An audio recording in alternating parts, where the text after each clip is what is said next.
You and the mayor are twisting arms.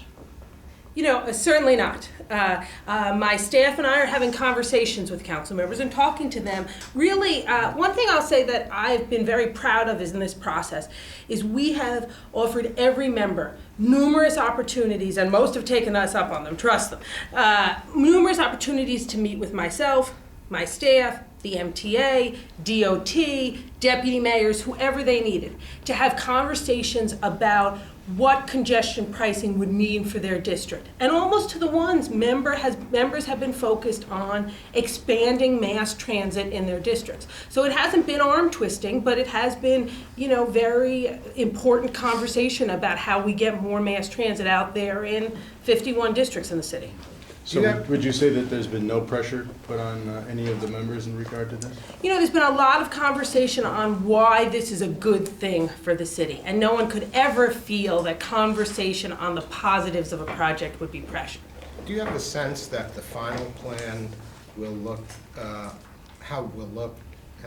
what changes there might be compared to the plan that was presented? You know, you can't really say what a final thing will look at till you're there. I think there'll be a lot of similarities between the pieces of legislation that have been introduced now and the final plan.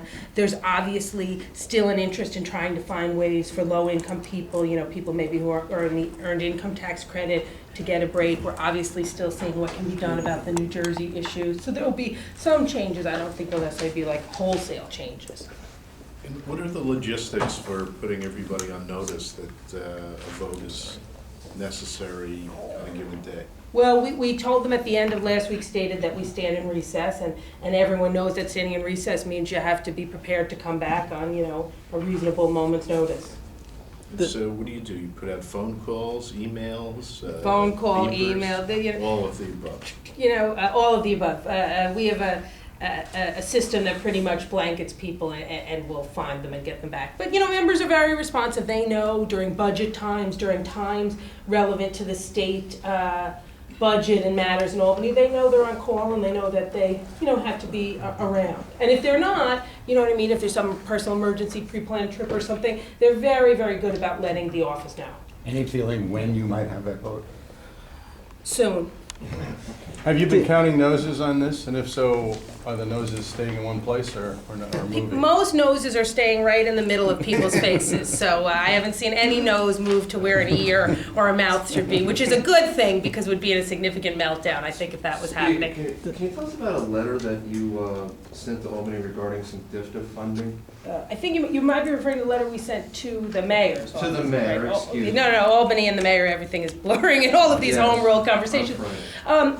I think, as most folks know, our aging committee that Councilmember Arroyo chairs had an oversight hearing a couple of weeks ago about the plan for restructuring and RFPs that relate to that around making changes to senior centers and other part of senior services. Myself, Council Members Arroyo and Vaca sent a letter last week to DFTA expressing our concern about where this program is heading, and our request that the changes and the request for proposals for changes in the senior centers be delayed by at least 6 months. We are concerned that this restructuring is moving too quickly. We're also worried and not sure, we're meeting with DFTA on Monday, but we are worried that they have not necessarily thought through the transportation needs of seniors enough as they're thinking of moving centers around. We also want to make sure and are worried that there might not be enough of a commitment to keeping social contact that's necessary for homebound seniors. We also want to make sure that if this restructuring results in people losing jobs or changing jobs, giving the growing senior population in the city, that we're capturing those workers and retraining them, because what we don't want is to be losing geriatric workers right now in the city. But the most critical message we want to send to DFTA is slow down. The restructuring on the senior centers, which may yield a good result in the end, is complicated, it's big, it impacts seniors' lives. We need to slow down and delay it by at least 6 months. We're meeting with DFTA to follow up with the letter on Monday. If I can be allowed to rephrase my note. Yes. The original support on this, would you estimate to have been what in the council, and where has it gone? Where do you think it is now?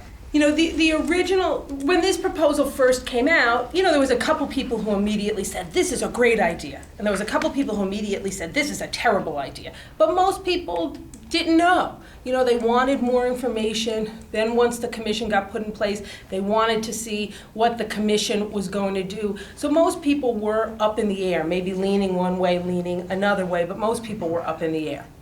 And would you say it's been a case of what this plan could do for an individual district that's changed minds? I think members appropriately are concerned about what congestion pricing can bring to their district. And as we've been able to explain to people, this is how bus rapid transit will work. This is where the bus lines will be. This is where this might be, that might be. That coupled with the sense of the positive this could have for air quality and movement of traffic in the city is what is moving people towards wanting to support this proposal. The home rule message that people are going to vote on, is that going to be an affirmative up or down vote on the program, or is it going to be somehow phrased where the city is going to ask state lawmakers to continue the review process? How a home rule message works, any home rule message, is it's on a particular bill. So a home rule message in essence says, we urge the state legislature to pass intro 1, 2, 3 or intro X, Y, Z.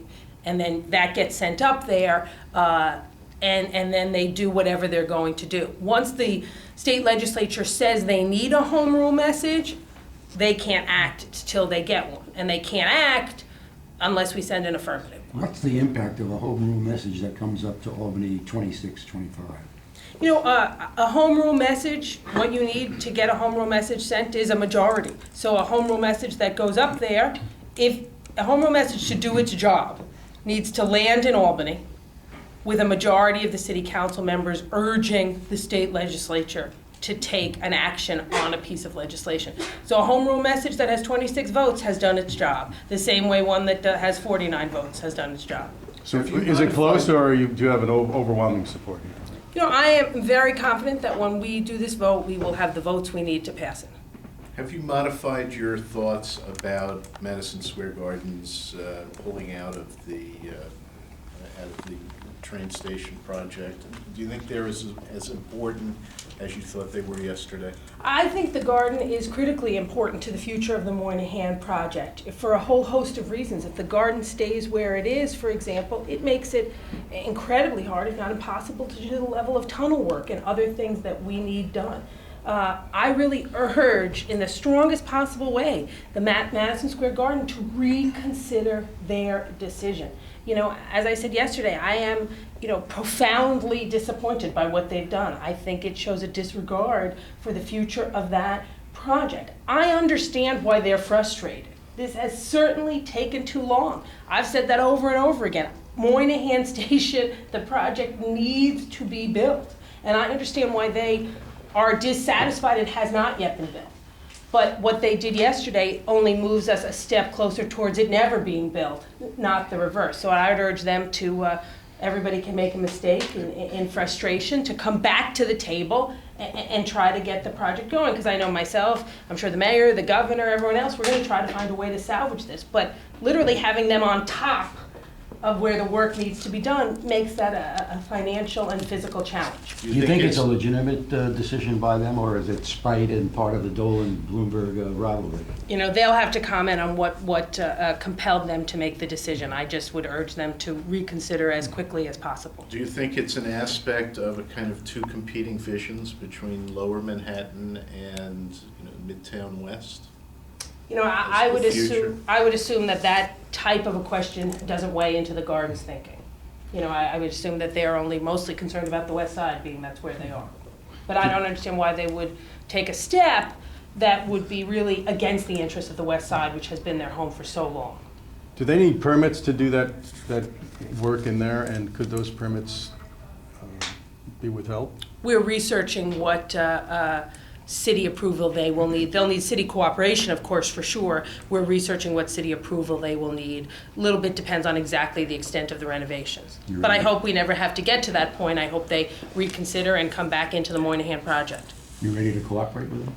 I'm always ready to cooperate with everyone. Okay. Thanks, you guys. Thank you.